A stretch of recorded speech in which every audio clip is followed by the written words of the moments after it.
Irish poet William Butler Yeats wrote, "Being Irish, he had an abiding sense of tragedy, which sustained him through temporary periods of joy."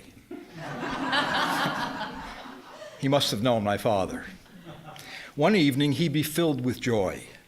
I looked down from my bedroom window. Here he comes up the driveway, singing, smoking, whistling, and then wham! His teeth snap down on the filter. The cigarette shoots straight up, just like the old photos I'd seen of Franklin Delano Roosevelt. "Hi, Dad." "Hey, come on down, son. Bring your bat and glove." "Yeah." "How about a game of pepper, Charles?" Baltimore chops and pepper, frozen ropes, balls that paint the black, balls that have seeing eyes. Take one and go to right. Baseball's secret language that my father and I knew so well. We'd lose ourselves in the joys of the game, its intricacies, and subsequently the pleasure of each other's company. The next evening, he'd be filled with sadness. I looked down from my window. Here he comes, head down, not a sound. Keep your distance, I think. With heads lowered, dinner is a rush job in silence, and then he's off to his corner garden. I watch him from my bedroom window, a cigarette dangling from his lips, his hand thrusting into the soil, digging, always digging, trying to make sense of the obstacles that he'd struggled with day after day, night after night. On those days, he'd say nothing. Nothing. My father drove me to my first baseball game in his new black and white two-tone Buick Roadmaster with tuck and roll red leather seats, scoop vents along the side, and the biggest white wall tires I'd ever seen. He slows the Roadmaster. The moment's sacred, as if I'm being ordained. "There it is," he says. "There it is." And sitting in the front seat with my father, I see it. Brooklyn's Temple of Worship, Ebbets Field. Dad was the best person to sit next to at a ball game. Seems he knew all the players on a first-name basis, and how I don't know.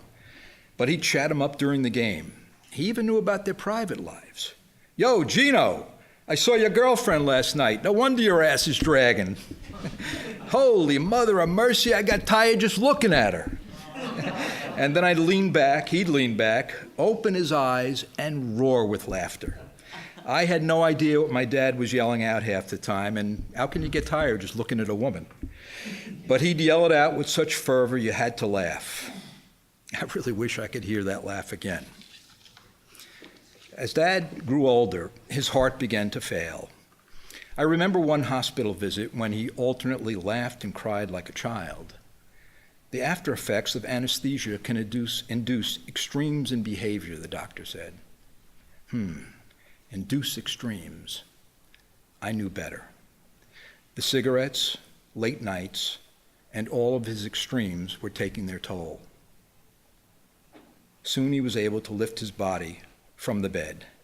I stared at the curvature of his spine, his hunkered shoulders. I was reminded of the words Joyce used in The Dead to describe Gabriel's collision with immortality as my father faded into a gray, impalpable world. "The goddamn butts caused the problem," Dad said. "Yeah, sure," I thought. What the hell did God have to do with this?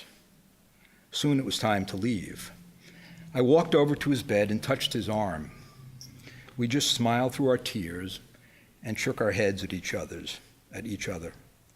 Gestures that said what we couldn't. We didn't know the language.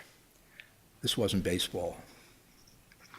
I think my father's garden was his sanctum, a place where he could go to find peace. That's where my mother found him. His wool cap had slipped from his head, and his shovel lay mute by his side. I'm comforted by that memory. Somehow it's fitting. I think of my father often. I think of him in his garden digging, a wisp of cigarette smoke curling into his squinting eyes, trying to make sense of the tangle of shadows he'd wrestled with over and over. I think of him in the summer with the sound of the crack of a bat, and in the evening when memories are coaxed by twilight's lengthening shadows. in the garden, in the summer and in the evening. That's when I think of him.